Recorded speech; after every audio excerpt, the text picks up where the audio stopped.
Bonsoir, bienvenue dans RS spécial Dakar. J'espère que vous allez bien, que vous avez passé une bonne journée. Bon, ça y est, on est tranquille cette fois. On a arrêté de faire du drift sur les ronds-points. J'en pouvais plus de voir vos stories, faire le drift sur la neige. Ça suffit, il faut arrêter. Bon, en attendant, on a eu vécu une belle journée marathon. C'était hier, aujourd'hui la deuxième partie. Excuse-moi, hein, Anthony, je vais te faire une infidélité, mais je vais dire bonjour à notre invité, Anthony Beltoise. Ça fait beaucoup d'Anthony Ouais. sur le plateau. Ah, Tant, non, mais- tant que tu dis bonjour à Anthony, c'est bon, tout va bien. Non, les gars, il faut un peu plus d'originalité. j'ai envie de dire. Moi, Donald, je suis tranquille. Bon, j'ai pris tarif à l'école, mais Ouais. c'est vrai que là. Bon, bon. salut à tous les deux. Bon, du coup, je serai Anthony, il faut faire oui, c'est ça.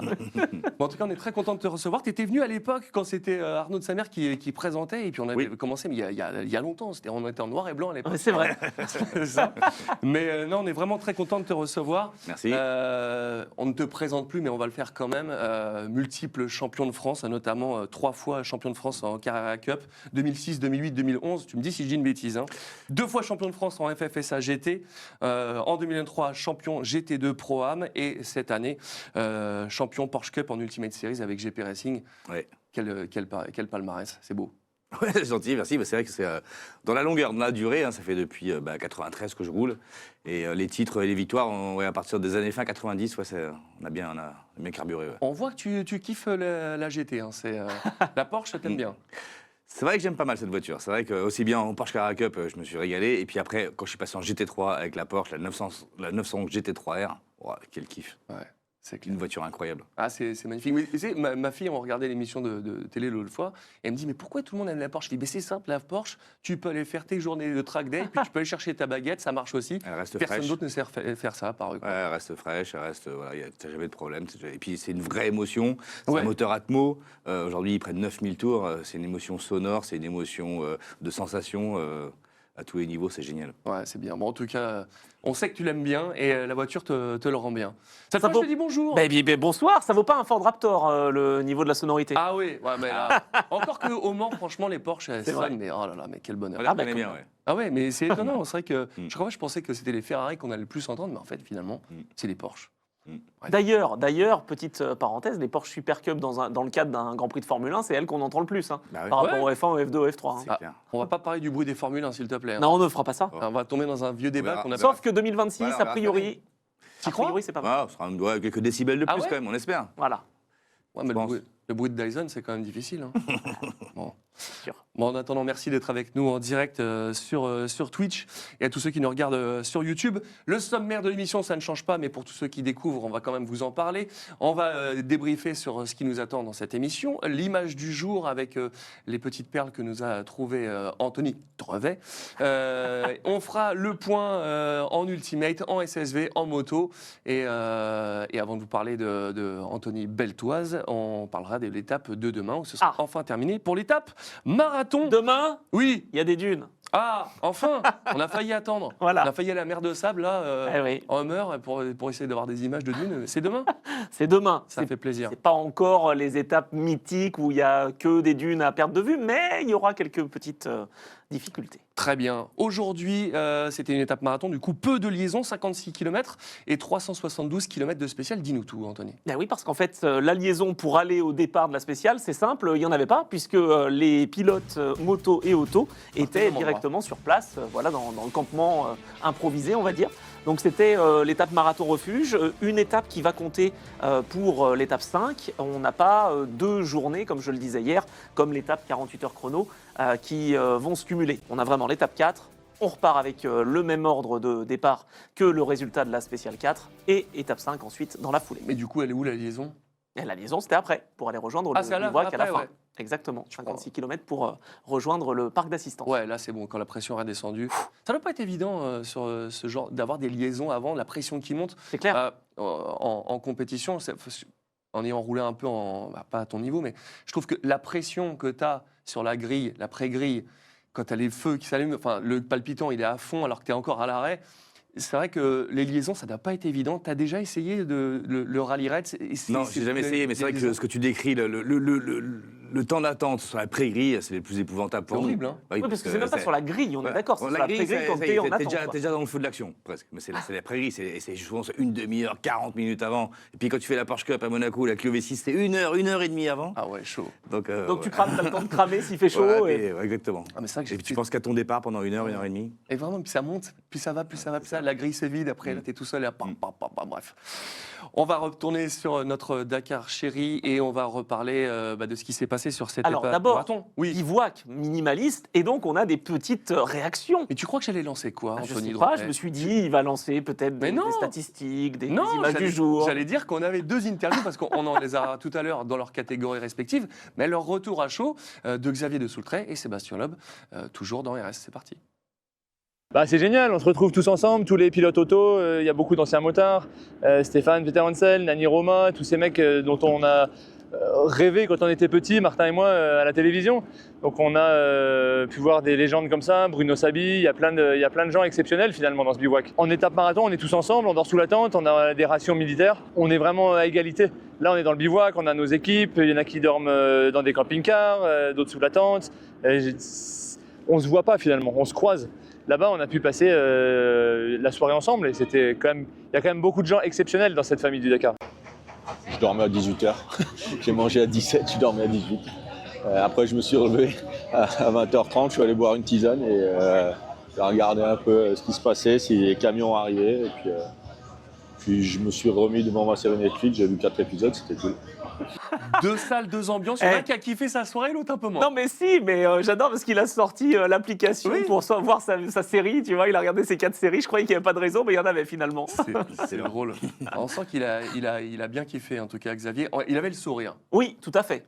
Xavier, il est content comme tout de pouvoir justement côtoyer un petit peu tout le monde. Il fait partie de ces légendes aussi, mais il Clairement. est content de participer Clairement. aussi à cette épreuve. Je t'ai pas posé la question, mais ça t'a jamais chauffé, le Dakar? T'as jamais cherché à avoir un budget, d'y aller? Je trouve ça, là peut-être cette année, aux Émirats peut-être, ouais, ça peut me chauffer. Ah ouais. Mais avant, je trouvais, je voyais j'ai des copains qui l'ont fait, qui ont fait je sais pas, des dizaines de tonneaux à 200 km/h. Je trouvais ça vraiment très très dangereux. Un peu comme le rallye, quoi. C'est chaud. mais là, Comparé ça- au circuit où... Non, mais là, c'est différent. Le Dakar, tu prends une certaine monotonie. Tu as 100 bornes de ligne droite ou 80 bornes, ça roule, c'est du roulant, 160, 180. Et tout d'un coup, tu as une petite bosse et là, poum. Exactement. On l'a vu en moto hier. C'est ça qui est chaud, quoi. Et aujourd'hui, alors Donc, je suis pas sûr qu'on ait l'image, mais il y a des concurrents, justement, comme tu décris. Ligne droite, il n'y a pas beaucoup de problèmes. Et puis d'un coup, il y a une petite ornière. Et alors là, tu pars, ça te fait envoler. Un peu d'angle volant, tu te fais catapulter. Hein. C'est vrai que c'est très très dangereux. Mais ce sont les meilleurs, ils arrivent à bien lire le terrain. Mais non, c'est vrai que pour le côté aventure, paysage, côté vraiment, c'est quelque chose de très dur. C'est un vrai engagement, ça va être une belle... Dakar classique. voilà. Ouais, c'est vrai. Régularité. En parlant de Dakar classique, il y a nos amis du Schnorr avec la Ch'ti Friterie avaient un autre programme Ouais, pour fais voir. cette épreuve marathon. C'est génial. C'est quoi? Vas-y. C'est génial. Il l'explique mieux que moi, c'est Ah bah. top. Ils sont sur le bivouac, Ouais. enfin improvisé, et ils ont une petite surprise pour leurs petits camarades. J'adore. Ah bah c'est parti, la sauce kebab. Non, c'est quoi? La sauce samouraï? Ouais, Au ouais. hasard? Ouais. Je l'ai pas vu le truc, Non, hein. Je le mais découvre en avec tout cas, vous. il y a un lien. Eh ben, fais péter les frites. Nous, on a épluché les patates. C'est une étape super importante pour faire des bonnes frites. Ouais. C'est pas des conneries. On était 3 ou 4 à éplucher les patates pour le bivouac du Dakar. Et donc, maintenant, il faut que ça cuise. Hein. On fait des frites. C'est des frites sur le bivouac. C'est les frites du Dakar. Là, c'est sympa. On est en étape marathon. Et si on peut donner un peu de frites à tout le monde, c'est sympa. Et c'est dans l'esprit du Dakar. Puis c'est très original. Et nous, on représente un peu les friteries du nord de la France. Donc, on représente les Hauts-de-France. Les pommes de terre qu'on vient de couper, on a coupé les pommes de terre. On les a épluchées, on les a coupées. Elles viennent de champs autour de chez nous. La vraie bonne frite, au plein milieu du désert, sur le Dakar. Pareil d'une voiture qui fait le Dakar. Et c'est quand même pas mal, hein. C'est quand même pas mal, c'est exceptionnel surtout. Quel concept. C'est génial. Hein. Bon, c'était pas sur le marathon refuge, hein, voilà, parce que le Dakar classique n'a pas le même programme. Mais enfin, j'ai bien apprécié ce qu'il faisait. Ah ouais, c'est trop bien. On aime bien les suivre tous les jours. C'est C'est venu par le de chat. manger des frites Ouais, hein. chaudes, bien croustillantes en plein désert. Ah bah, c'est Pas mal. quand même incroyable. Non, mais c'est le Dakar. Voilà. Et C'est voilà. toutes ces aventures aussi qu'on vit. Et nous aussi, par la même par transposition. On va partir sur l'image du jour, parce Oui. qu'il y a eu un très gros crash pour Jordan Serrediris, pardon si je le prononce mal, et Grégoire Munster, Oui, le tout à fait. 269. Alors en fait, c'est Jourdan Serrediridis qui est, moi non plus, j'arrive pas trop à le dire, qui est le pilote. Grégoire Munster, c'est un pilote WRC qui cette année a décidé de venir en copilote. Et il était donc avec Jourdan dans ce Ford. Malheureusement, gros tonneau. On va voir les images. Ah ouais. C'est terminé évidemment, hein, bien sûr. Ils n'ont rien, mais ça se termine mal pour Grégoire Munster qui était là finalement pour découvrir aussi. Il l'a dit. Hein, je me suis rendu compte que mon corps n'était pas fait pour prendre de tels impacts. D'habitude, c'est moi qui ai le volant, donc je m'agrippe. Là, j'avais rien pour me tenir. Bon, c'est heureusement il y a des bons amortisseurs sur le Ford Raptor, mais bah voilà, c'est très différent du WRC. Et là, ils ont passé une nuit de galère où en fait, ils ont attendu déjà les secours, ils ont attendu ensuite l'équipe d'assistance pour voir si des réparations étaient possibles. Il y a eu beaucoup de travail et jusqu'à tard dans la nuit. Donc voilà, le Raptor a été évacué. Je ne pense pas qu'il puisse repartir. Il pourrait le faire, mais je ne pense pas qu'il ait la volonté de repartir après ce gros tonneau. Ah, mais c'est exactement ce que tu Tu vois, disais. que je vous disais que c'était dangereux. Ah ouais, mais bon, ouais. C'est normal que c'est dangereux. Non, mais c'est normal. Mais- Sur piste aussi, c'est dangereux. Bah oui, mais- bien sûr. mais là, Dans- c'est vrai que c'est chaud. Ah, à mon avis, je suis pas sûr qu'il ait demandé grand-chose. Hein. Il Non. ne s'attendait pas à ça. Ouais. Ah oui. Et vu comment tout est arraché, ça a dû être à des vitesses assez élevées. Mais les deux vont bien, donc ça c'est une bonne nouvelle. Et puis Grégoire Munster sera au départ du rallye Monte-Carlo, en tant que pilote donc, Bon, voilà. Ah ouais. avec la Ford chez M-Sport. Donc il fera un rallye pour l'instant, peut-être d'autres, mais voilà. Donc c'est Quelques plutôt- séances de massage Oui. avant, et puis c'est bon. On est d'accord. Exactement. Il sera prêt à repartir. Et son frère, Ah oui, justement, Roule. est-ce que c'est Charles Munster, lui, Oui. c'est son frère? et c'est la même famille, exactement. et lui, il reste en roule, course. il roule en Challenger, lui, en T3, donc, Ah, le puisque fameux maintenant. T3. Maintenant, tu connais tout par cœur, évidemment. Charles Munster, il est avec l'expérimenté Xavier Panseri, qui était lui aussi copilote en rallye, bien évidemment, sur un KTM Crossbow. 49e du général, 7e en T3, à 1h49 du leader, et 2 Luxembourgeois au Dakar. En tout cas, au départ, c'était une première depuis 2000. Ça n'était pas arrivé depuis un petit moment. Malheureusement, il n'en reste plus qu'un. Ouais, eh ben, en tout cas, on espère qu'il ira au bout. Ouais, carrément. Bah, c'est bien parce que Tim et Tom Coronel, eux, si Eux, ils sont perdent, ensemble. ils gagnent ou ils meurent ensemble. Enfin. Oui, c'est ça. Ils meurent dans le voilà. Oui, bien dans évidemment. l'image, hein, Eh pas oui, bah la oui. compétition. Ne me faites pas dire ce que j'ai pas dit. On va continuer sur ces infos du Dakar avec Yazid Al-Raji Oui. qui a du coup abandonné lui Exact. aussi. Et tu m'as dit qu'il se préservait pour la suite. Qu'est-ce Eh ben, que tu veux en dire fait, par ça? j'ai appris, parce qu'on en a parlé, donc le vainqueur en titre du Dakar, Yazid Al-Raji, a abandonné. Il y avait un petit problème technique sur sa voiture. En fait, il n'y avait pas que ça. Il s'est dit, de toute façon, je ne peux plus rien jouer, Ouais. j'ai un peu mal au dos, j'arrête là, je me prépare pour les prochaines étapes du W2RC. Donc en fait, il a abandonné, pas seulement parce que son Toyota avait ok. un problème, mais aussi parce qu'il voulait se préserver pour la suite de l'année. Son objectif, c'est 2027, il veut gagner le Dakar, mais avant ça, il veut essayer de bien figurer en W2RC. Donc, bon, bah, au moins, on a les explications. C'est vrai que je trouvais ça un peu étonnant, Bah, moi ce aussi. retrait. Je me disais, bon, c'est quand même bizarre, parce qu'on peut quand même toujours réparer, quoi. Ouais, On ouais. perd du temps, mais Oui, là, puis il avait... acquérir de l'expérience, c'est quand même important. Il reste encore beaucoup de jours à Bah, faire. c'est vrai, c'est Clairement, vrai. ouais. Mais là, bon, étant donné qu'il a gagné l'année dernière, il se dit que peut-être tous ces risques ne valent pas le coup. Bon. Il avait un petit peu mal au dos, donc Bon, voilà. Donc tu le suis tous les ans, en fait, le Dakar. Tu le Ouais, fais pas en j'aime bien. pilote, mais ouais. Ouais, franchement, j'aime bien. C'est vrai que c'est une compétition à part. Les images sont sympas, c'est le côté aventure, j'adore. Les terrains, par contre, je trouve que c'est très cassant, hein, le début là, cette année. Cette année, là, cette année, oui. Oh. Castera, il n'a pas rigolé. Hein. C'est clair. Vous la Dakar dur? Pas de souci, les gars. J'arrive. Prévoyez les pneus. Ouais, ouais. Non, mais c'est vrai que c'est compliqué cette année. Ouais. Très, très technique. On a parlé hier de Charlie Herbst, le pilote moto 86 qui Tout à avait, fait. qui avait une fracture qui a été déplâtrée en avance et qui a été pas un crash, mais en tout cas, la botte avait touché, ça avait tourné. Ouais, tout à On fait. pensait qu'il avait abandonné, mais en Bah, fait, il continue. On se disait, bon, quand même, il faut être costaud, avec une nuit dans le désert sans assistance. Il est reparti et il a fini l'étape, donc bravo à lui, il a perdu qu'1 heure. C'était vraiment, vraiment très très fort parce que le gars, quand même, il y a 9 semaines, il était avec le C'est clair. tibia péroné cassé. Enfin, c'était très très compliqué. Il faut 4 à 6 mois normalement pour se remettre. Et lui, Ouais. il est là. Bon, il faut voir, hein, sur la longueur encore, il reste beaucoup de jours. On n'a pas encore fini la première semaine. Ça va être dur, mais en tout cas, il est encore là, il est vaillant. Mais, tu sais, j'ai vu une image que j'ai trouvée hyper touchante et c'est vrai, on le sait tous, déjà le Dakar, la victoire c'est le terminé, on le sait tous, mais il y avait une image qui était sur les réseaux sociaux du Dakar où on voyait la légende, c'était le Dakar c'est plus qu'une victoire, c'est autre chose, je sais plus quel était le terme, mais on voyait qu'il était à bout sur son guidon et qu'il s'arrêtait parce qu'il était, comme on parlait d'Hubert Auriol, et que c'était un défi contre soi-même. Mais c'est vraiment à part cette Bon, mais ça, alors il y a ça, effectivement, le côté aventure. Il y a aussi le côté motard. Hein. Les motards, que ce soit en piste ou en rallye ou en MX, bon, c'est quand même des costauds. Ils partent, ils ont les épaules en vrac, les pieds cassés, les machins, et ils roulent quand même. Donc, c'était le Dakar est plus qu'une course. Merci Vince. Et c'est vrai. Quand tu vois les images, tu le voyais que et il repart, il s'arrête, il est comme ça sur le guidon. Et gaz, allez, ma première et on y va. Mais il a dit qu'il avait souffert. Hein. Bah, évidemment. S'il termine J'espère, avec les problèmes qu'il a, c'est vraiment... Déjà, il faudrait qu'il termine la première semaine. Franchement, Déjà, termine la première semaine, comme ça, chaud. On reste avec Kevin Benavides, là de 2 à 4 roues. Exactement, c'était un motard qui a été avec beaucoup de succès, puis il a eu une grosse chute et il s'est blessé, et puis il est passé en 4 roues. Il roulait pas chez Honda lui avant ? Il roulait, ouais, tout à fait, exactement. Et Kevin Benavides, il a été 2 fois vainqueur du Dakar, 21 et 23, et il est passé sur 4 roues avec l'équipe Bonnevie Bafleuf Racing, le BBR Motorsport, donc équipe française, avec pas mal justement d'envie. Et il s'est servi un petit peu de son expérience moto pour savoir comment lire le terrain, couper les trajectoires. Il faut qu'il trouve un peu l'équilibre parce qu'au début, a-t-il dit, au début de la semaine, il était un peu trop sur les 2 roues arrière.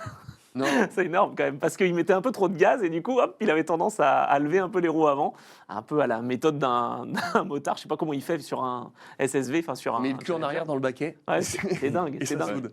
Et en tout cas, ça marche bien, c'est pas mal du tout. Donc voilà, cette équipe BBR Motorsport peut compter sur Kevin Benavides et c'est devenu une référence en tout cas en quelques années avec Cristina Gutiérrez qui a roulé et gagné avec eux, avec Nicolas Cavigliasco et avec Gonzalo Guerrero. Ah ouais. T'as des pilotes que vraiment tu aimes par-dessus tout dans ces années actuelles et puis dans les années précédentes, comme Peter, Vatanen ou des... Ouais, bah, bien sûr, les légendes, évidemment. Ouais. Mais après, moi, j'aime bien aussi là, ce que font les jeunes, genre Ekstrom, tout ça, c'est incroyable. Hein, des touches à tout, Romain Dumas.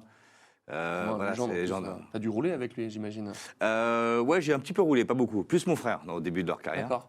Mais voilà, j'aime bien, moi, ces jeunes qui touchent à tout et qui sont bons partout. Et la légende pour toi, All-Star prendre court, mais... Ouais, je dirais, franchement, c'est en moto. Hein. Ouais. Cyril Neveu, Hubert Auriol. Hein.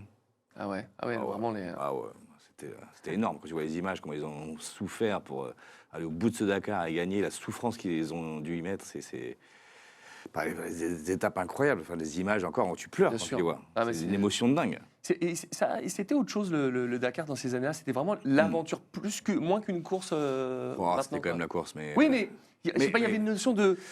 Je ne peux pas l'expliquer, plus d'aventure. D'être allé au bout de leur effort, c'est impressionnant. Aujourd'hui, tu ne verrais pas comme Claude Brasseur, des stars de la chanson maintenant. Est-ce que ça veut dire aussi peut-être que c'était moins pro dans le sens de préparation ultime, comme là où vraiment, là on a des cadors, il y a un championnat du monde. Ça, c'est à tous les niveaux du sport auto, du sport mécanique. Ouais.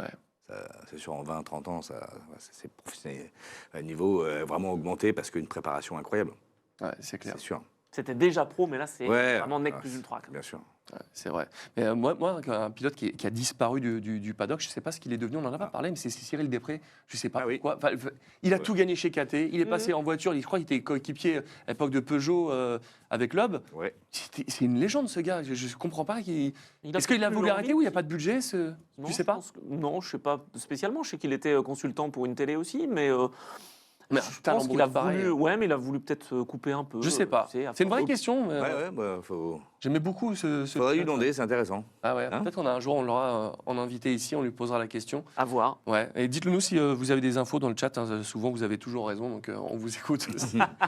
On passe aux ambassadeurs BF Goodrich.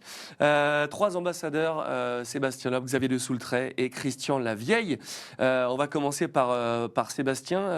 P12 du jour à 10 minutes du coup. Ouais. Il a perdu un petit peu de temps, mais il est plutôt satisfait de sa spéciale parce qu'il a réussi à a emmené le rythme qu'il voulait. Il s'est moins ennuyé, a-t-il dit. Je crois qu'on a une interview de lui après, donc peut-être qu'il va le redire. Mais voilà, 12e, il perd 10 minutes, c'est pas énorme. Il est 8e au général à 17 minutes du leader et juste derrière son équipier Lucas Moraes. D'accord. C'était une épreuve qui était compliquée. C'est vrai que le marathon a posé des difficultés à certains pilotes de ne pas avoir l'assistance comme ça. Non, pas tant que ça en voiture, plutôt en moto. En moto, Moto compliqué parce que les pneus, fallait qu'ils fassent 2 spéciales de suite et ça a forcément causé des petits soucis. Il fallait vraiment gérer. Certains ont plus géré hier et ont pu dégoupiller aujourd'hui et d'autres, à l'inverse, ont été plus rapides hier et ont dû plus s'en lâcher aujourd'hui. Alors que finalement, quand tu fais mal moto, finalement ton étape marathon, c'est 15 jours. C'est ça. Donc, Pourquoi voilà. s'embêter? Au moins, tu es tranquille. L'étape marathon, demain, ne change rien. Mais oui, les 6 trains de pneus qui sont à dispo pour les pilotes de Malmoto, finalement, ça suffit. Ouais, c'est vrai. Eh ben, je vous propose de partir sur une interview, deuxième interview, parce qu'on est équipé sur RS, de Sébastien Loeb sur cette course, justement. Après, jouer gros ou pas, c'est encore très long. Donc, faut surtout les finir, les spéciales. Le sable, ça convient à beaucoup de monde. De toute façon, c'est très dur de faire des écarts, que ce soit... on est au moins 6 ou 7, même en roulant en bloc. C'est plus à la connerie de chacun que ça se joue, ou que ce soit une connerie de nav, ou une erreur de pilotage, ou des crevaisons. À part ça, tu fais pas d'écart. Donc tout le monde va à la même vitesse. Donc demain, il va falloir essayer de faire une belle spéciale. Et avant tout, pour gagner, il faut aller au bout. Donc on va essayer de continuer comme ça. La philosophie cette année, je m'étais dit, il ne faut pas attaquer. Donc, de toute façon, vu les circonstances de début de rallye, on ne pouvait pas. Maintenant, on va voir comment ça se passe avec le feeling, et puis on verra bien. Mais il a raison, Sébastien, c'est vrai que c'est assez troublant, tu dois avoir, je pense, ce même avis-là, mais on en parlait hier, entre les épreuves de WEC où tu termines à 2 secondes au bout de 24 heures de course, là c'est vrai qu'avant tu pouvais avoir des écarts de 10, 20, 30 minutes, à 3-4 jours du Dakar, tout restait possible. Aujourd'hui, tu prends 10 minutes, tu dis c'est cuit, tu le sens, ce changement, cette difficulté qui augmente pour tous les pilotes et ça se resserre dans tous les sens. Ça se resserre parce que je pense que le niveau de perfo des voitures, c'est aussi extrêmement resserré. C'est vrai. Le règlement fait que voilà, il n'y a pas de grands écarts entre certains terrains. Tu as des autos qui étaient plus rapides sur du caillou, d'autres dans le sable, d'autres sur le roulant. Donc maintenant, ils ont tous les mêmes suspensions, tous les mêmes freins. Enfin, c'est à peu près pareil. Ouais. Le niveau des pilotes, pareil, il est hyper haut. Donc pareil, on ne peut pas faire trop de différence au niveau de pilotage. Donc comme le disait Seb, c'est celui qui a un peu plus de réussite, ou voilà, c'est-à-dire qu'il va moins crever, celui qui va faire moins d'erreurs de nav, celui qui va faire moins de conneries au niveau pilotage. Mais comme il dit, 10 minutes, franchement, il est content. Il reste dans le match. C'est pas encore des écarts énormes, alors qu'on peut se rappeler à l'époque, tu peux avoir 1 heure et demie de retard. C'est vrai. Tu le faisais ton retard. Là, pour l'instant, il dit voilà, je suis encore dans le match. Ouais, c'est vrai. Il a raison. Non, il est philosophe, mais il savait qu'il fallait pas trop en faire Parce non qu'à plus. chaque fois qu'il attaquait tous les Dakars qu'il a ratés, c'est parce qu'il en a trop mis. Donc là, il dit je me mets un peu. C'est bien, voilà. j'espère que ça finira. Oui, mais bon, les autres en face, ils ont aussi cette technique-là, justement, de pas trop en mettre, mais d'essayer de creuser l'écart aussi, quoi. 8e à 17 minutes 55, derrière Lucas Moraes. Ouais, voilà. Ouais, ça va, bien. On reste avec notre deuxième ambassadeur, Xavier de Soultray, P12 du jour. Ouais, là, c'est dur. Je sais pas ce qui s'est passé, peut-être qu'il va nous l'expliquer. 10 minutes de lâcher, donc je pense que c'est un petit peu compliqué. Voilà, c'est dommage pour Xavier. Il reste quand même dans le match. Oui, ça donne quoi au général, là? Il est deuxième. Donc il reste sur le podium, c'est Ouais, quand même pas... mais bon, plus de 40 minutes quand même d'écart. Donc, 40, au fur et à mesure, ça augmente, quoi. On va suivre ça. Mais en attendant, on a du coup une deuxième interview. Oui, c'est ça, je lance pas une bêtise. L'interview de Xavier de Soultray sur cette situation actuelle. Là, c'était 2 journées, étape marathon. Donc, on avait ce qu'on emmenait dans l'auto et nos 2 roues de secours. Et on a eu un terrain très cassant, très caillouteux, un peu de sable aussi. Donc, il faut avoir une bonne balance entre la pression pour quand même avoir de la traction. Donc, c'est-à-dire une pression assez basse pour pouvoir avoir de la traction dans le sable mou. Mais aussi un peu d'air pour se préserver des coupures sur les cailloux. Donc, on a bien géré. On a eu, je trouve, des super... résultat en termes de traction, maniabilité et crevaison. On n'a pas crevé sur les 2 étapes. Donc on est super content. On n'abîme pas notre auto. On prend les journées les unes après les autres et on connaît pas mal le Dakar maintenant. Donc on sait que ça peut s'arrêter en 1 seconde. Par contre, ça commence à être un peu frustrant de ne pas aller à la guerre. Donc Il faut qu'on arrive à... Il y a l'ange et le démon un peu. T'as le petit démon qui dit allez vas-y charbonne. En plus plus tu vas vite, plus tu t'amuses, mieux c'est. Mais le petit ange a pris le pouvoir pour l'instant. La stratégie, voilà, choisir le bon angle, c'est pas évident. Hein. C'est vrai qu'ils ont tout le temps envie d'avionner. Bah oui. Ouais. Le problème, c'est que quand tu avionnes, tu peux vite te faire, comme tu disais tout à l'heure, hein, tu peux vite te faire piéger sur une toute petite, un tout petit mouvement de terrain que tu vois pas, quoi. Mais c'est comme une des rares fois, j'entends une majorité de pilotes dire « je suis sur la réserve Ouais, Je suis d'accord. C'est incroyable. C'est hein. assez rare. Ouais. C'est même Ils sont génial. tous, voilà, ils calment le jeu, c'est assez impressionnant. Mais on y reviendra en Ultimate. Il y en a un qui a justement décalé sa stratégie. Ça peut s'avérer payant. Hein. Lategan, il a mis tout ce qu'il avait hier. Et du coup, j'expliquerai mieux pourquoi, mais ça peut être un pari osé, mais gagnant. Et bon, on va voir ça. Il nous reste un dernier pilote à suivre sur ces ambassadeurs avant de passer justement aux Ultimates. C'est Christian Lavieille qui a filé P2 avec Valentin Sarrault. Ils ont perdu 11 minutes 27 sur le Simon Vitz, mais il reste comme deuxième du général. Oui, bon, à 47 minutes Et quand même deuxième du général. de leur équipier, bien sûr. Surtout au vu des petites galères qu'ils ont eues en début de parcours. C'est vraiment très bien pour Christian et Valentin. Mais c'est Simon Vitz qui a été vraiment impressionnant, l'ancien quadiste, en 2 roues motrices. Il a encore hissé son Optimus MD dans le top 10. Encore, au milieu des Ultimates, hein, avec des 2 roues motrices. Donc vraiment, allez demander à Guillaume de Mévius, qui lui était en 2 roues motrices justement sur son Mini.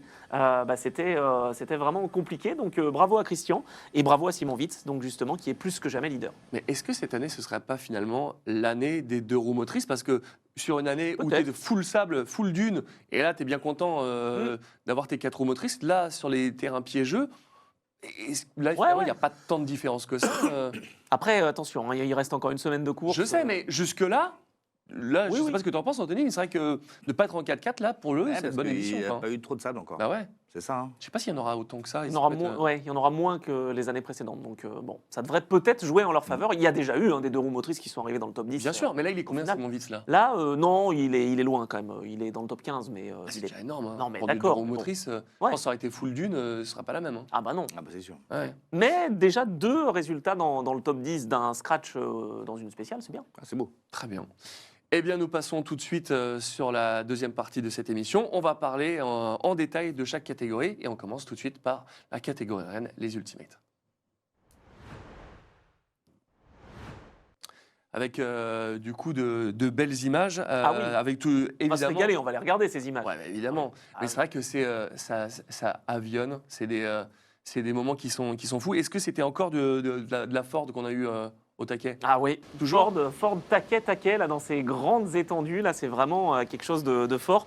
6 Ford dans le top 7. Ils n'ont pas fait le sextuplé, mais ils en étaient pas loin. Il y a une Dacia qui est venue perturber un peu Le leur... bruit. Qui Ça se respecte le bruit d'un Raptor. Ah bah voilà. Bon bah d'accord, je respecte. Non, Non c'était mais beau. c'est vrai que c'était impressionnant et c'est Mitch Guthrie qui a réussi à s'imposer une nouvelle fois, 2e victoire d'étape dans ce Dakar et 2e victoire pour lui, d'un rien parce que finalement il devance Nani Roma qui était le plus rapide sur les pistes. Par contre, il a été pénalisé d'1 minute et 10 secondes. Donc, il manque la victoire, une 14e victoire dans sa carrière en auto, Nani Roma. Mais ça va, il reste 2e, c'est pas mal. Puis la 3e place pour Martin Prokop, encore une 3e place pour ce pilote privé. Donc, 3 forts dans le trio de tête.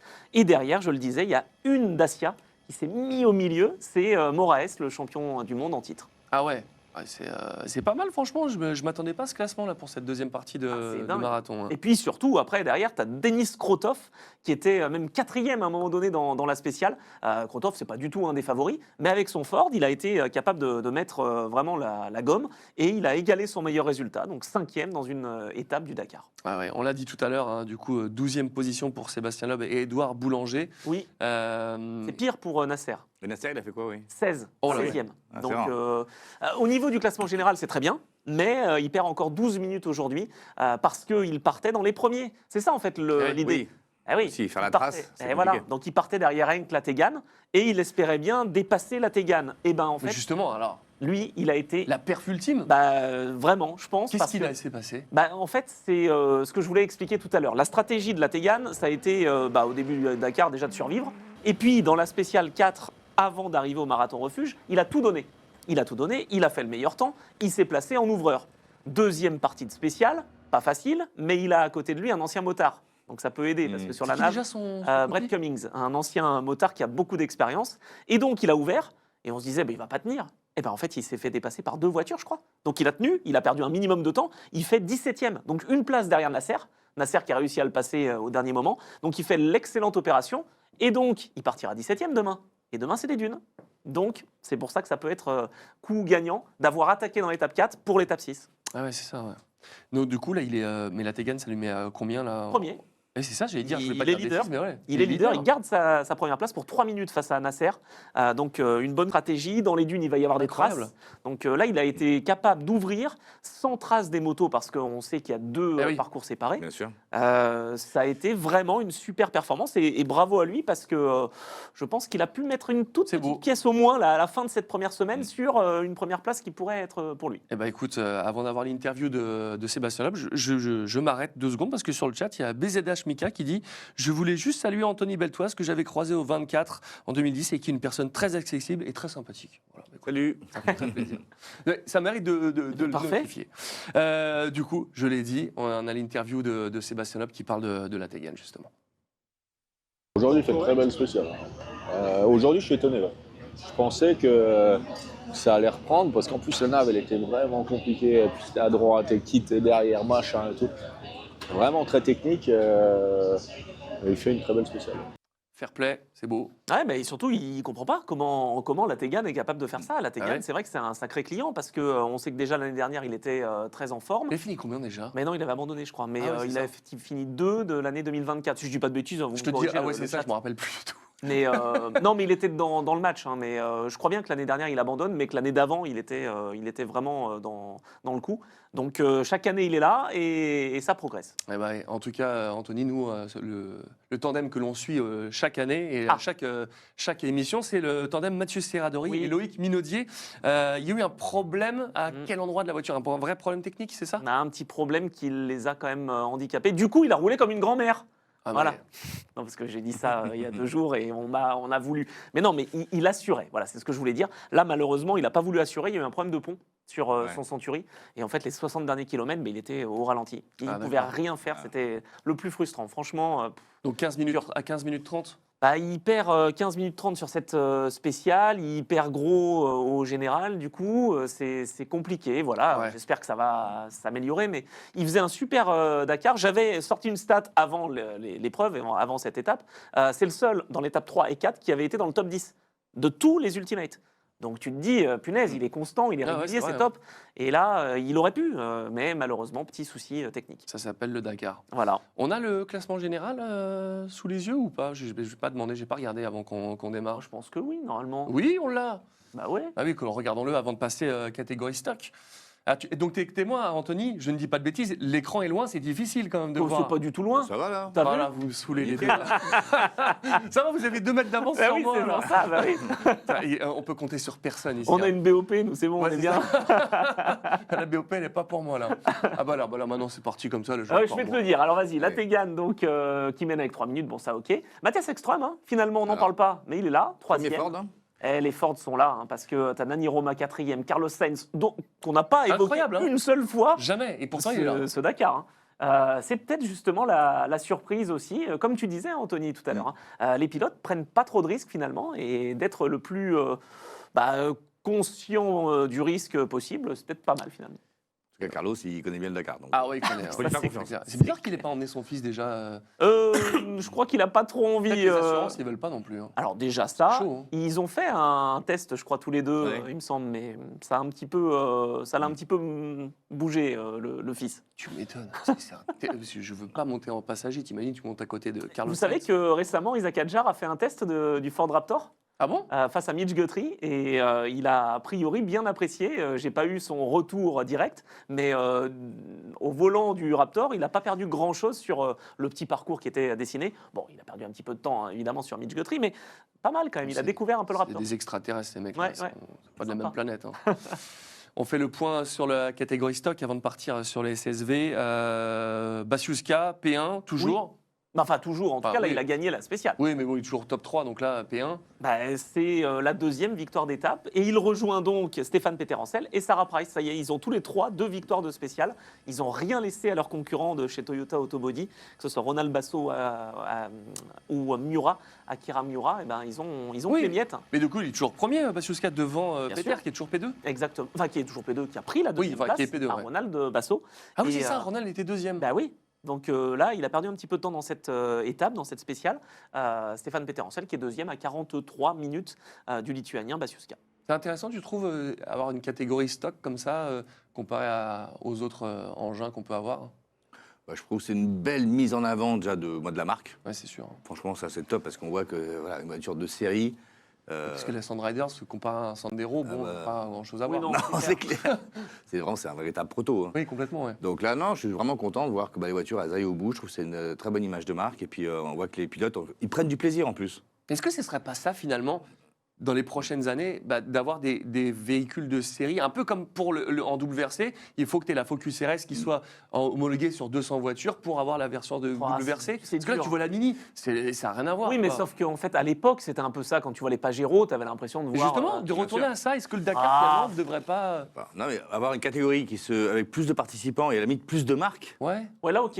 Ça, Voilà. d'accord. Ouais, je Tu suis d'accord. Mais il y a besoin de l'ultimate. Ah, mais je te dis pas de Maintenant qu'on a supprimer. connu, Je te le dis pas, c'est hyper important, mais d'avoir vraiment une catégorie qui représente les voitures de SUV qu'on peut avoir tous les jours et qui Ouais. sont montrées. Genre, tu fais gagner un Q7 ou un X5 et tu dis, putain, j'ai mon X5 qui fait du... Est-ce qu'en WRC, les voitures ressemblent vraiment à ce qu'elles étaient? À l'époque, oui. Tu voyais la Xara, ok. Là, maintenant, franchement, la Ford Fiesta, Non, tu la vois? Je suis d'accord, mais bon, il y a pas si longtemps que ça. Enfin, j'avais un Focus RS.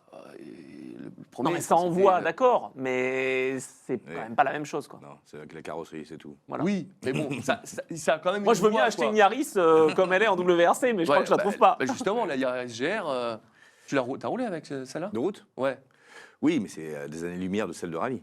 Pourtant, même l'avion que c'est encore Ouais. des années-lumière de. Ah bah oui. Ah non, mais là, on se rend pas compte. Non, maintenant je me rends pas compte. Ah bah non. Jamais testé des voitures aussi pointues que ça. Donc, Non, mais tu peux pas. Je veux dire, franchement, d'ailleurs, petite anecdote aussi, on va revenir sur le Dakar, mais les pilotes WRC sont tellement spécialisés que même Dani Sordo, qui voulait arrêter à un moment donné, on lui disait, mais reviens, parce que de toute façon, personne ne peut les piloter, ces voitures-là. Sinon, tu te mets dans le mur ou dans le fossé dès les premiers kilomètres. Donc, en fait, ça demande une certaine adaptation. Adrien Fourmeau a mis du temps à s'y mettre, et maintenant, ça y est, c'est un des grands favoris du WRC, mais au début, c'est dur, quoi. La vitesse de défilement, c'est incroyable. Et pareil pour les GT, au niveau des Porsche qu'on peut avoir de série. Je parle pas des GT3 ou GT2, mais des 911 normales Non, par c'est rapport à beaucoup ça. plus facile d'accès. Bah, déjà, rien que l'environnement. Un circuit, tu peux rouler à 110% déjà. Ouais. Parce que le pire que Thierry, c'est un tête à queue, c'est un bac à gravier. Voilà, il peut pas t'arriver grand-chose.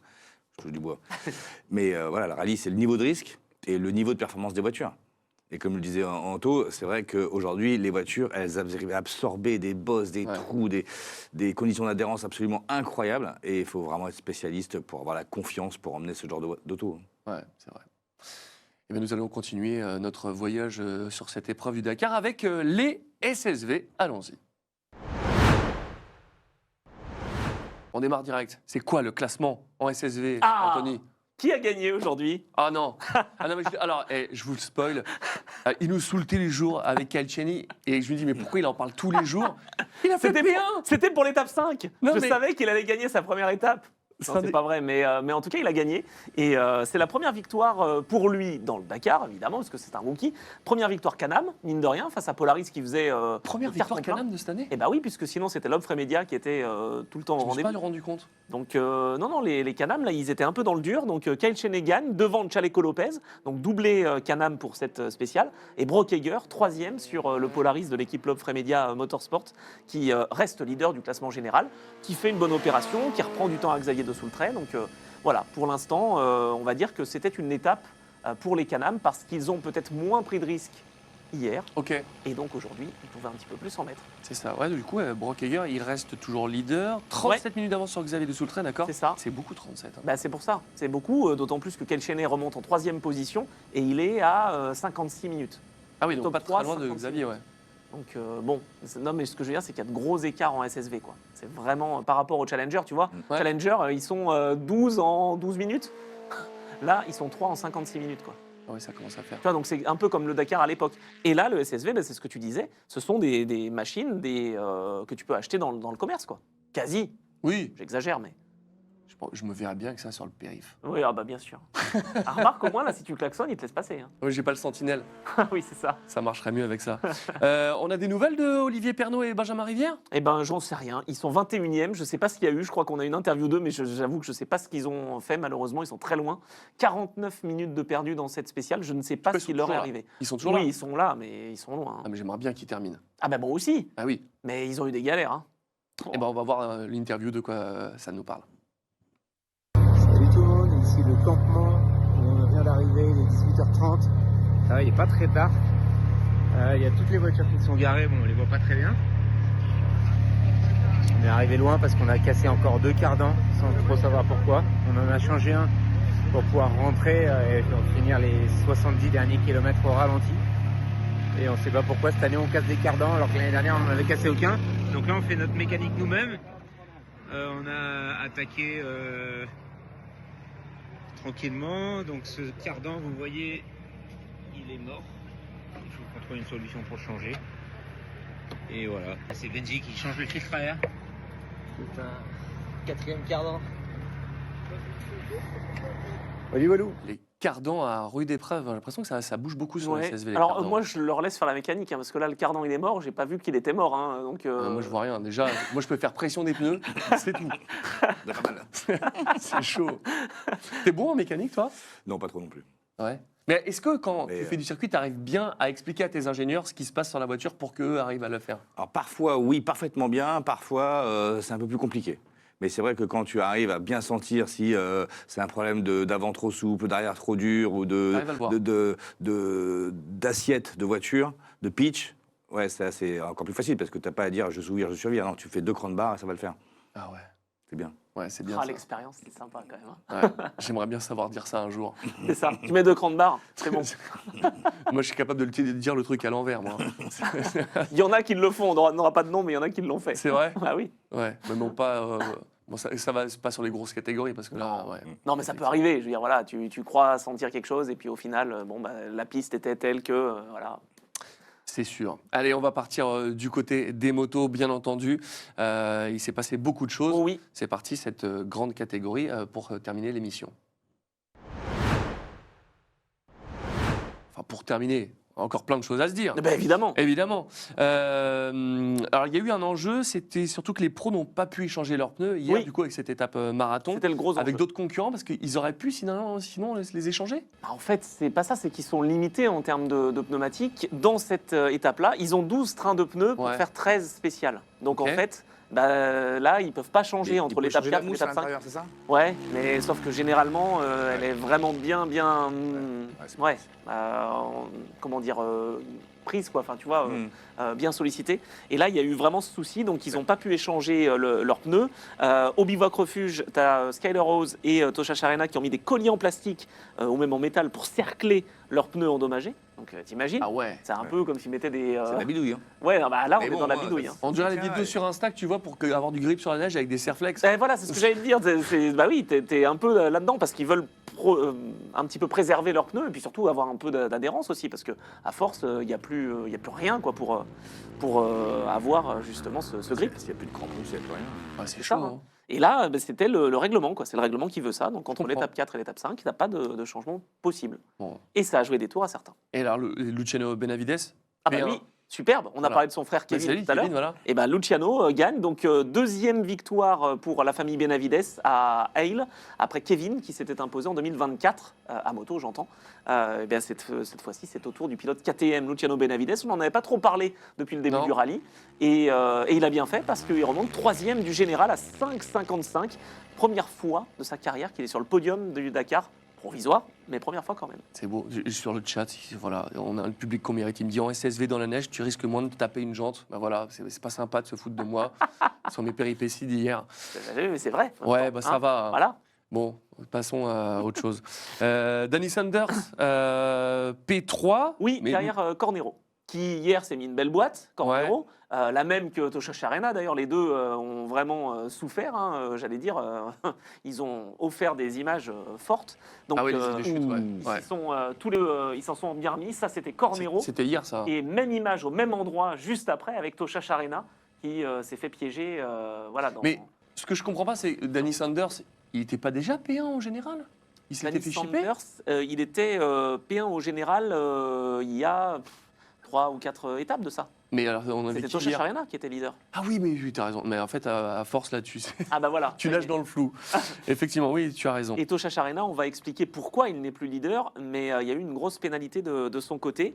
Bradley Cox, lui, a réussi pour Charcot à faire 4e, donc ça a payé parce qu'il a économisé sa machine dans l'étape 4, et donc dans l'étape 5, il a pu attaquer. Tu vois, c'est vraiment ouais. ça. Certains qui ont attaqué hier et qui ne pouvaient pas attaquer aujourd'hui, ça a vraiment été un jeu stratégique. Ouais. Et tant mieux, c'est l'objectif aussi de David Castera, d'avoir justement cette épreuve marathon-refuge. C'est sympa d'avoir une étape qui finalement ne s'arrête pas, entre Il y guillemets. en a une autre dans Ouais, la- la semaine prochaine. D'accord. Oui, Donc, c'est en enchaîner pas à mal. la suite, ça c'est un peu compliqué. Oui, non, d'accord. Non, mais l'année dernière, il n'y avait qu'une seule 48 heures chrono. Là, tu as deux problématiques identiques, j'allais dire, Ouais. dans les deux semaines. Donc Ricky Brabec, lui, termine 5e avec 9 minutes 16 de perdu.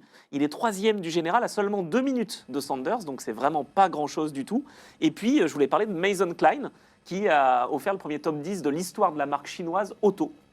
C'est Auto, une moto. je connais pas. C'est H-O-T-O. Ah si, on en a parlé, je crois. On est l'année pas- dernière. Ouais, c'est ça, ouais. Exactement. Et malheureusement pour eux, ils ont perdu beaucoup de leurs pilotes. Martin Mitschek a abandonné hier. Et il avait déjà abandonné d'ailleurs dans l'étape 4 l'année dernière. Donc Mason Klein, premier top 10 et 7e au général. Donc c'est Mais alors, du coup, Comprends. moi je me rappelle, maintenant c'est vrai que j'ai fait Ça y est. l'amalgame avec Sanders parce il avait gagné l'année dernière, c'est pour ça. Ouais. Mais du coup, si on a Sanders qui est P1, oui. on a Brabec qui est 3e au général, qui est en P2? Ah oui, non, pardon, excuse-moi. Oui, bah oui. Mais il était 3e au moment où il n'y avait pas de pénalité. Il est 2, du Ok. coup. Benavides est 3. Ok. Et oui, j'ai pas changé mes petites notes. Parce que le deuxième, c'était Tosha Charena. Ah voilà. Sauf que Tosha ça. Charena a pris 10 minutes de Qu'est-ce qui s'est pénalité. passé? Il a manqué, en sortant de la spéciale, l'espace entre deux drapeaux. Non. Non, mais tu rigoles. Ah, c'est dur. Ah bah là, c'est très dur. Tu prends des risques inconsidérés pendant je sais pas combien de bornes. T'es là, t'es couteau, machin, tu tombes. Et tu rates deux drapeaux. Mais c'est le jeu, c'est la règle. Il s'est foiré au moment où il sortait du bivouac refuge. Non mais Ah, c'est monstrueux. c'est triste. Hein, T'en as eu des injustices comme ça en course où tu dis c'est pas possible, on va pas me faire ça. Le fameux 5 seconds pour Ocon. Ouais, tu vois tu la prends pour une injustice. Mais, Ouais. mais c'est Mais vrai c'est que le règlement. même la micro. Moi, je me rappelle, j'aurais pu gagner mon premier titre en Cup en 2004. Et je fais un mini faux départ. Je jure, j'avance de rien. Ouais. Mais et tellement d'ailleurs, je le rate du coup après mon départ. Je devais partir Ah oui. P1, P2, je me retrouve P8 au premier virage. Ah oui. Ah bah non, bah là, stop and go. Non. Ah oui. Mais c'est normal. Ouais, mais C'est- sauf que j'ai- t'as j'ai- aucun gain. C'est là où je comprends Bah pas. ouais. Et t'as mais fini c'est- combien au final cette Bah course 2. Deux Non, 2 du championnat. Ouais, mais sur cette course, Je sais plus. c'est plus. Non. Bon, pas payant Loin. du coup. 3 ou 4, je crois. Ouais. Ah quand même. Ouais, non, ça remontait va. bien. Ah oui. Avec un stop and go, belle perf. Hein. T'étais sur Ouais, quel j'ai bien circuit énervé. Tu me dis C'était au Mans. Au Mans. Ah ouais. La dernière de Sur la le course de Bugatti. l'année. Ouais. Ouais. Et donc, c'est mon copain James Ruffier qui gagne. Ah oui. Ah, c'est Voilà. cool. On a fait le tour, mais on n'a pas parlé d'Adrien Van Et Beveren, non. qui a été stoppé au kilomètre 88. Je crois Oh qu'il là lui arrivait là. un truc de fou, mais un truc improbable. Il a tapé Il a rien un tapé. câble. Non, il y avait un truc comme ça. Il y a un câble qui s'est coincé C'est ça. dans sa roue. Non, mais tu imagines? Non, mais franchement, il était deuxième à l'intermédiaire. Oh Il se non. battait pour la victoire de la spéciale. Ah, c'est incroyable. Franchement, c'est tellement frustrant ce Dakar. Il s'est arrêté 4 fois pour essayer de l'enlever. Mais c'est un fil de fer, quoi. Mais qu'est-ce qui. Je ne comprends pas. Comment ça a pu se mettre dans la roue arrière? Ça s'est mis dans la chaîne. Et il a essayé de couper ce qu'il pouvait. Il est reparti, il a mis gaz. Ça n'a pas marché. Enfin, il pensait au début qu'il avait un problème de pneu, mais pas du tout. Ah ben, on va suivre son interview pour qu'il nous explique tout ça. Mais c'est vrai que tous les jours, on se dit que ça n'arrête pas. Il n'arrive pas à... Ah là, c'est pas, Et là, c'est c'est pas vraiment- son année. Hein. Mais là, il ne s'est rien passé. Il a pris un câble, quoi. Enfin, c'est fou. Il était deuxième. On est dégoûté pour lui. En tout cas, on va voir un petit peu sa réaction. J'ai pris un fil, un gros paquet de fils de barbelés dans la roue en plein milieu d'un plateau, au milieu de rien, vers le kilomètre 60 ou 70, je sais plus. Ça a arrêté la motoneige, je suis tombé, j'ai cru que c'était le pneu qui avait déjanté. Et en fait, c'était ça, donc j'ai un petit outil, j'ai essayé d'enlever les fils, mais c'était hyper bloqué dans la roue. J'ai commencé à enlever la roue, mais comme c'était pris dans la chaîne, je ne pouvais pas enlever la roue. Après, je suis reparti, ça s'est rebloqué. C'est là que j'ai essayé d'enlever la roue. Je me suis arrêté 4 fois pour finir à finalement tout enlever. Ça me désole de le voir comme ça en interview tous les jours, dégoûté. Ah bah là C'est- surtout aujourd'hui, Ah parce non, que là, mais il c'est- pensait vraiment faire une perf, tu vois, pour revenir, quoi. Là, il perd 32 minutes, bon, c'est Ah cata, bah, quoi. c'est Kata, mais alors celui qui est Kata encore plus. Ah bah lui, Et- c'est fini. Parce qu'il était premier au départ, on parlait que de lui, Edgar Ouais, Canet. ouais, Il a perdu combien? Il a perdu 4 heures. Mais qu'est-ce qui s'est passé avec Edgar Canet? 4 heures. Problème au niveau de la mousse de son pneu, on en parlait. Ah là là. C'est catastrophique. C'est normal en même temps parce qu'on ne change pas ces trains de pneus. Donc voilà, il y a eu, tu sais, c'est la mousse là, qui est utilisée par tous les concurrents pour éviter les crevaisons justement. Mais là, c'est pas une crevaison, c'est que ça s'est complètement délaminé. Et donc, bah, il avait plus du tout d'adhérence, il s'est arrêté. Il fallait absolument qu'il termine. Parce que sinon, comme il est en rallye GP, un abandon en spécial signifie un abandon pour le rallye. Ah oui. Et lui, il veut pas abandonner parce qu'il veut encore faire des belles perfs, il veut Évidemment. encore essayer de faire quand même des chronos. Donc là, il a réparé ce qu'il pouvait, et puis il est reparti et il a terminé au ralenti. Il s'est battu sur la roue, enfin sur la jante, quoi. Il a terminé sur la jante. 4 heures de Ce qui est perdu. fou, c'est qu'en bécane, si t'as plus de mousse, Bah, en voiture, c'est c'est pareil. terminé. Hein. T'as plus de roue de secours. Oui, je suis d'accord, mais on parle de mousse, on parle pas de. Enfin, tu vois, c'est. Sauf que en voiture, t'as encore 3 roues, on va dire. Oui, non, d'accord, ok, je suis d'accord. Non, mais c'est vrai que tu perds un petit peu moins de temps proportionnellement. Mais c'est vrai qu'en moto, t'as plus qu'une roue, surtout la roue motrice. Voilà. Oh, bah là, tu peux plus. Et puis, et puis pas idée, évidemment, mais tous les motards le savent, mais de changer pour mettre la jante à l'avant ouais. et mettre la roue arrière. Non, ça va être c'est compliqué mort. pour la couronne. Ah, ou alors tu essayes de faire comme Bradley Cox, tu te mets sur une roue. Alors, je sais faire des stoppies, mais alors des stoppies de plus de 100 mètres, ça va être compliqué. Hein, après, voilà, c'est bon.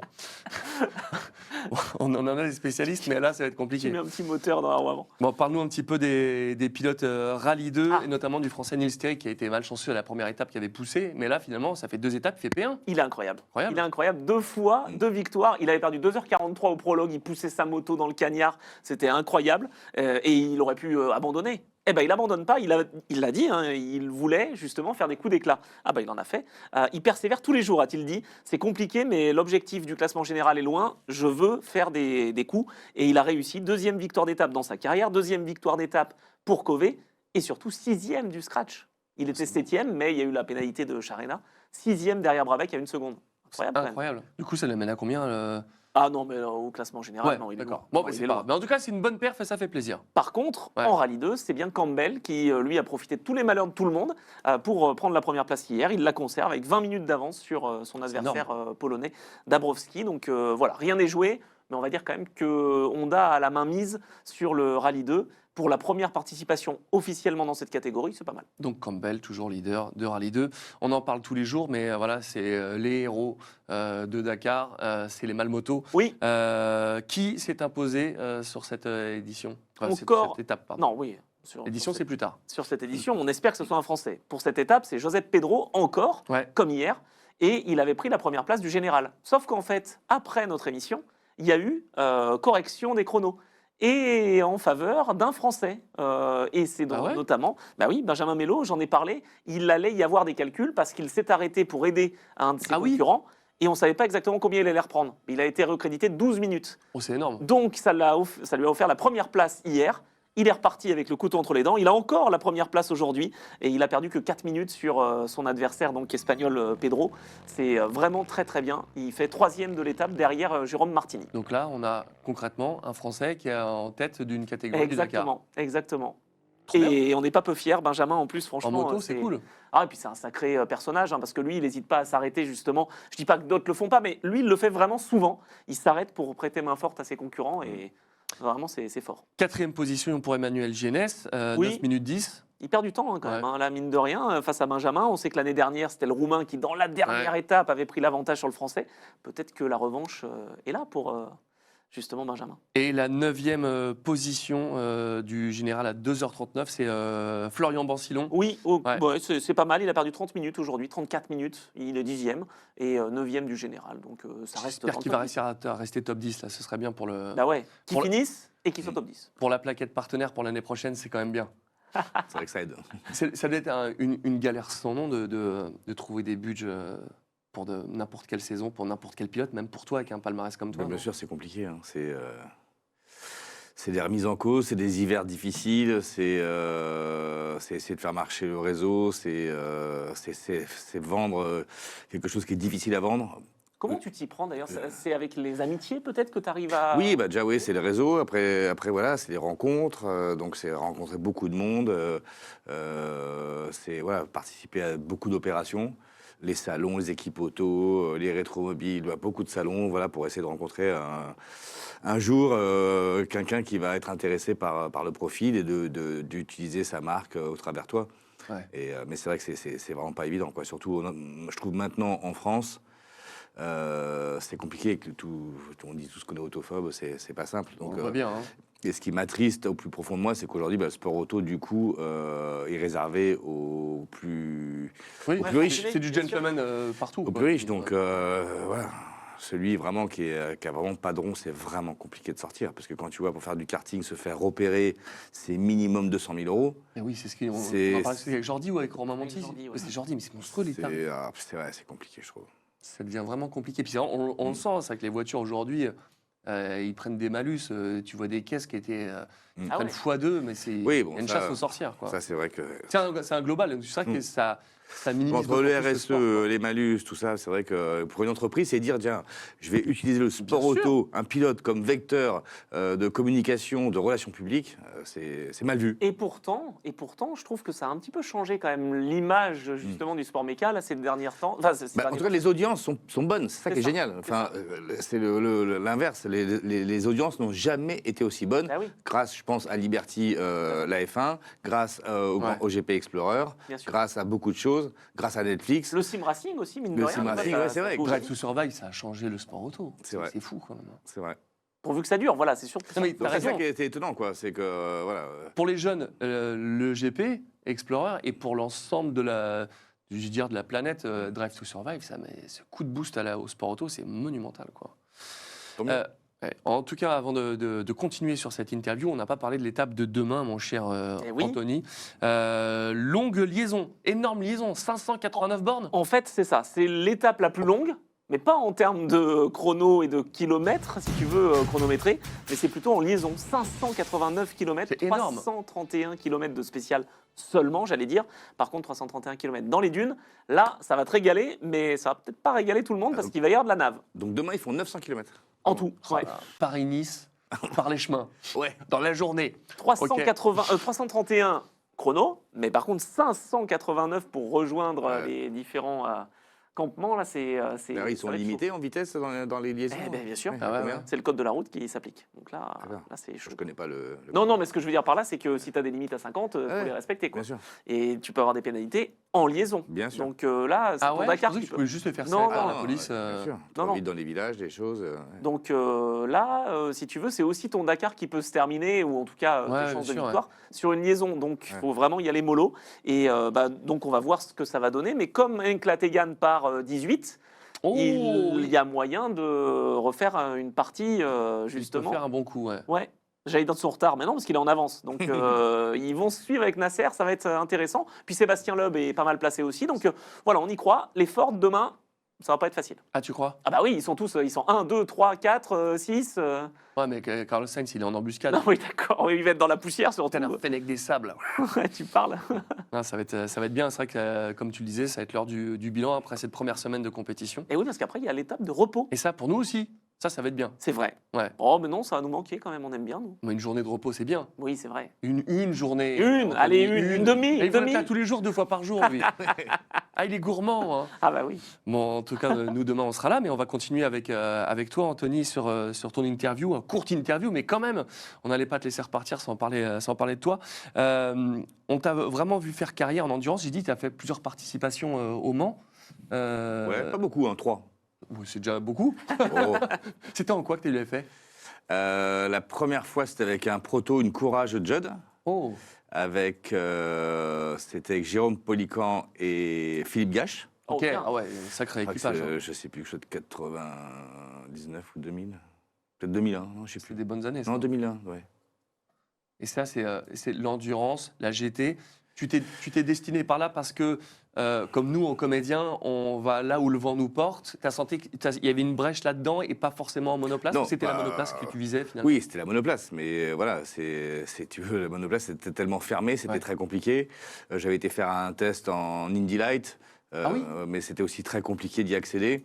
Donc alors qu'en GT, en Europe, il y avait quand même beaucoup plus de possibilités, de championnats entre les championnats soit en sprint, soit les championnats endurance, soit semi-endurance, nationaux, européens, mondiaux. Donc c'est vrai qu'il y avait quand même beaucoup plus de possibilités de s'exprimer. Ouais. Et sur toute ta carrière, c'est quoi ton souvenir préféré, le moment d'émotion ultime? Pas forcément un titre, mais un moment comme ça. Moi, je pense que tu m'as dit Monaco, c'est pas ça? Ouais, je vais le redire. Hein. Ah ouais, mais c'est très bien. Ouais, c'est en fait, c'est ma première vraie victoire à l'international. C'est Monaco en Clio V6, en ouverture de Grand Prix de Formule 1. Oh, incroyable. Et parce que bon, j'avais eu des résultats avant, j'avais fait des podiums, des victoires, mais je fais vice-champion de F3, tu vois, je gagne pas une course.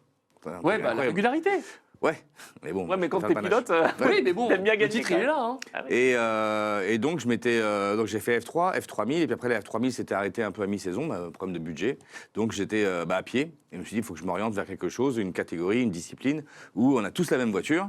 Il y a un niveau assez incroyable, parce que c'est un niveau européen, donc beaucoup de pilotes européens. Et puis surtout, à l'époque, Renault distribuait énormément de primes, c'est-à-dire que si tu faisais podium tous les week-ends, tu pouvais financer ta saison avec les primes. Arrête. Ah oui, c'était vraiment assez conséquent. Donc j'ai dit, tiens, c'est bien, j'avais pas de budget.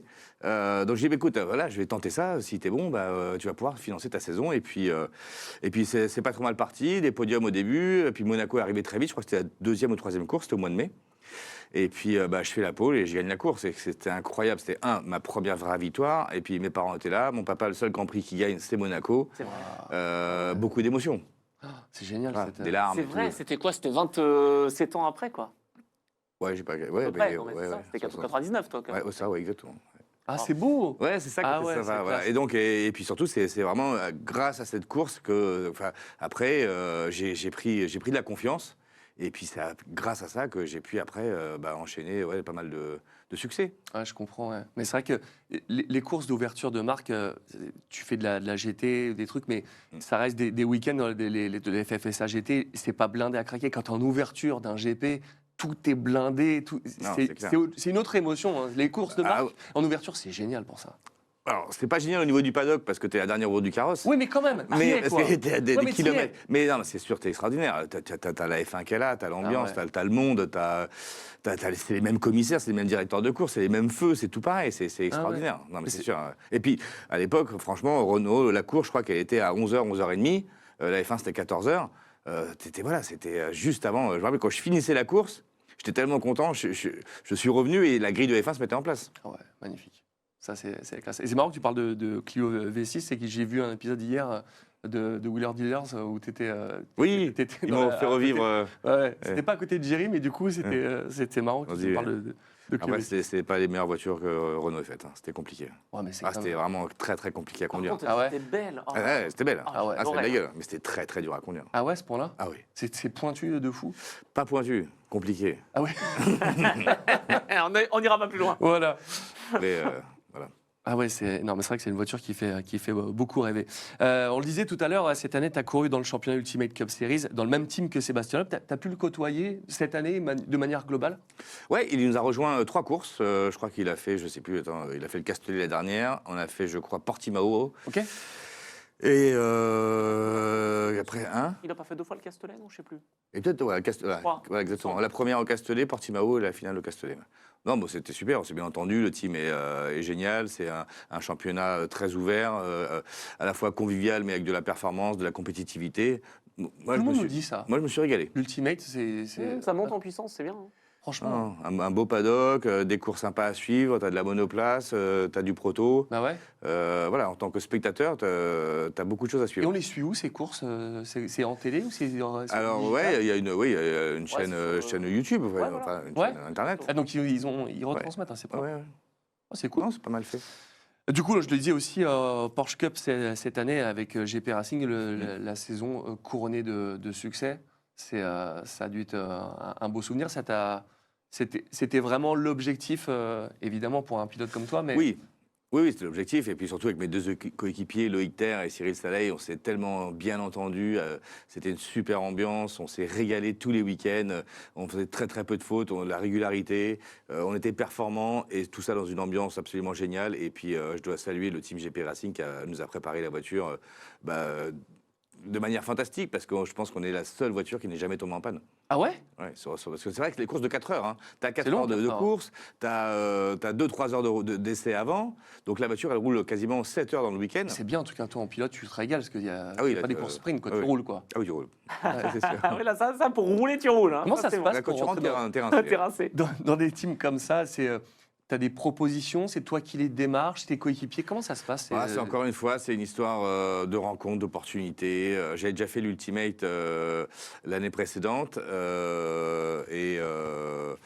Et puis voilà, on s'est sympathisé. En fait, c'était 2 gentlemen qui roulaient avant ensemble, on s'était bien entendu. Et puis du coup, ils se sont dit, tiens, on va prendre un pro. Moi, ceux avec qui je faisais, ils ont arrêté. Donc voilà, on s'est bien entendu. Ouais. Et, Et toi, en 2023, tu as roulé en Audi GT2. Oui. C'était quoi la voiture que tu as préféré rouler en compétition et des voitures de série, les deux? ouais, de série, c'est compliqué parce qu'aujourd'hui, franchement, elles sont toutes top. Tout est Ouais. supercar. Tu prends T'en as Porsche. pas une pour qui t'as un coup de cœur Bah, Porsche. Ok. Parce que pourquoi déjà moteur Atmo? Ouais. C'est un des rares constructeurs qui si, ils ont un moteur turbo, mais GT3 RS, c'est moteur Atmo, c'est juste extraordinaire. Tu préfères que le moteur turbo? Pourquoi? Ouais. Parce qu'il n'y a pas la latence, justement? La sonorité, Mhm. la latence, c'est un moteur qui est plein partout. C'est un moteur qui s'exprime à plusieurs niveaux de régime. Ça, c'est assez incroyable. Après, en voiture de course, bon, je vais dire aussi Porsche. Ouais. Parce que j'ai eu 2 titres de champion de France GT avec Porsche Bien sûr. et 3 titres avec la Porsche Carrera Cup. Mais non, une voiture qui m'a beaucoup impressionné, marqué. C'était quelque part mon premier aussi contrat pilote professionnel. C'était avec les Viper Oreca. Oh là là, incroyable. C'était entre guillemets à la fois épouvantable. Oui. Parce que déjà, moi j'ai connu la boîte en H avec cette voiture. Voilà, quand tu passais la 5, ça te démontait l'épaule. C'était les ouais. semelles en amiante, tu avais les pieds brûlés. Ouais. Moteur à l'avant, rien d'isolé. Il faisait des températures absolument folles, mais une voiture hyper performante. Avec ce long capot avant, c'était juste génial à conduire. Ce qu'on a fait Oreca, parce que c'est pas une voiture, la voiture de route est franchement pas faite pour faire du circuit. Et ce qu'ils ont réussi à en faire, dans la préparation, Et elle a à en tout faire gagné. à une fête de bête de course. Ouais, et grâce à eux, moi j'ai fait 2e 24 heures du Mans en catégorie GT en 2000, je sais plus. T'étais avec qui, tu te rappelles? Ouais, j'étais avec David Donehue Ok. et Nia Morim, Ok. un Portugais, qui est maintenant président de la fédération du sport automobile portugais. Énorme.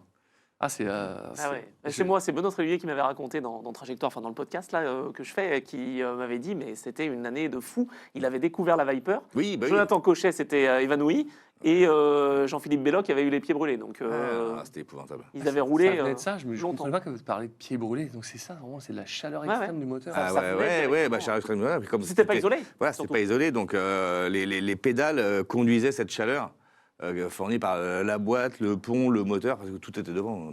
En notre chat, on dit j'ai bien entendu amiante. Ah ouais, je pense que semelle en amiante, ouais, semelle, Ouais. En tout cas, ouais, je pense. À hein. l'époque, ouais. Ouais. C'est incroyable. Souvenir de Karl Wedlinger qui sort d'un double relais, il met les 2 pieds dans la bassine, il était mort. Pieds brûlés. Ouais. C'est des choses qu'on apprend et que je suis content Mm. d'avoir cette émission juste pour avoir ces Ouais, c'est ça. Bah ces oui. petits insiders que franchement je n'imaginais pas. Tes objectifs pour 2026, c'est quoi? C'est toujours avec GP Racing? Tu as d'autres choses Ouais, en on va tête? faire certainement un peu d'ultimate ensemble, on va voir, parce qu'eux, ils se dirigent aussi vers la Carrera Cup. Ok. Parce que maintenant que la Cup a libéré l'ABS, c'était encore une des seules disciplines monotypes dans le monde qui n'utilisait pas l'ABS. C'est pas vrai. Ouais, tous les Lamborghini, Ferrari, Ouais. McLaren, tous ces championnats monomarques utilisent l'ABS. Donc voilà, Porsche libère l'ABS. Et du coup, ça va attirer un maximum de gentlemen. C'est-à-dire que c'est un vrai game changer, ça? Ah oui. Pour les pilotes pros, c'est moins bien. Parce que les jeunes pilotes, ils apprenaient énormément, justement, déjà avec le comportement de la Porsche, tu l'as dit, ouais. et puis le fait qu'il n'y ait pas d'ABS, donc tu gères ton frein. Mais pour les gentlemen, oui, c'est Ouais, beaucoup mieux. moi, c'est très dur, très dur. Ouais, donc forcément, c'est plus adapté. Et puis le championnat Porsche Cup aussi est juste génial, parce que c'est vraiment de la course sprint, il y a un gros niveau. il y a un gros paddock, ça, les Là, c'est vraiment, voilà, c'est de la bagarre pendant 25-30 minutes, quoi, et 2 courses par week-end, un beau calendrier.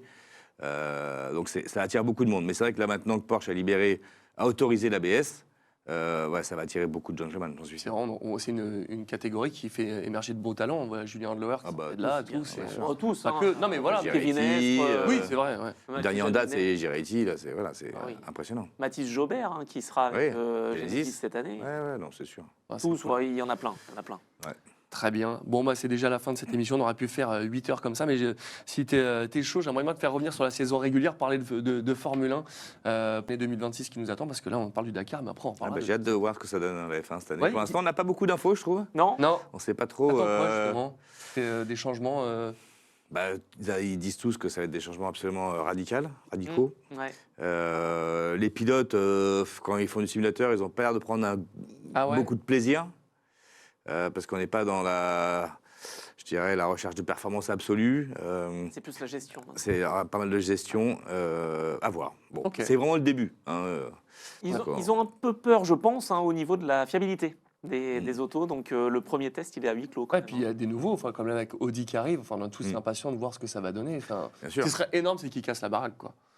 Moi, Et ce serait- c'est ce bon, serait énorme. je ne mettrai Ça pas, n'arrivera pas, un mais- billet dessus, mais on ne sait jamais. Comme tout nouveau règlement, comme tout nouveau changement, il peut y avoir une équipe qui a trouvé le truc qui fait qu'elle va avoir de l'avance, comme Brand Grand Prix à Et c'est ce que l'époque. j'allais comme, dire, cet exemple-là. Pour moi, ça peut être Brand Grand Prix. mais je pense deux. pas. Moi, aujourd'hui, ils ont tellement de moyens, tellement de Ouais.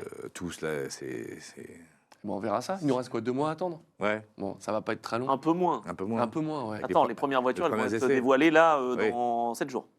Ah ouais, cool. Les premiers essais, c'est Février, je crois. ah, voilà, donc, Début ou allez, mi-février. Donc non, c'est pas 2 mois. hein. dans Oui. trois semaines. Mais alors pour nous, pour notre première de RS. Ah non, mais nous, spéciale tu peux faire dans 5 mois si tu Nous- veux, mais eux, ils sont là en février. Non, non, nous, on sera là, je crois que c'est le 8 mars. On Ah bah, très recommencera, bien. donc voilà. Parfait. Le rendez-vous est pris. Avec Merci plaisir. Anthony, c'était un vrai plaisir de t'avoir pour cette deuxième invitation sur le plateau, mais c'était très écoute, cool d'avoir hein. ton œil d'expert. Et puis on essaie peut-être un jour au Dakar, on ne sait pas. hein. Avec GP Racing, Il on va y aller invite aussi. tout le monde. Mais Fais gaffe, oui. il invite tout le monde. C'est Non mais moi c'est je veux le une voir, attends. ça Oui, serait bien énorme. sûr. Bah oui. En classique, on verra. L'image du jour. Voilà, c'est Anto, 14 tonneaux. Mais non. Ah, merci. Bon, merci en tout cas de nous avoir suivis. Merci Anthony, merci Lé Anthony. Ouais, avec Merci plaisir. à toute l'équipe qui nous permet de produire cette émission. Vous êtes au top. Et bien, on se retrouve demain, du coup, 20h. Et on sera avec. On dit, alors on le dit ou pas? Parce que moi, j'ai rien dit. Hein. Eh ben oui, on sera avec l'ami Frank My Life. Ah, voilà. Voilà.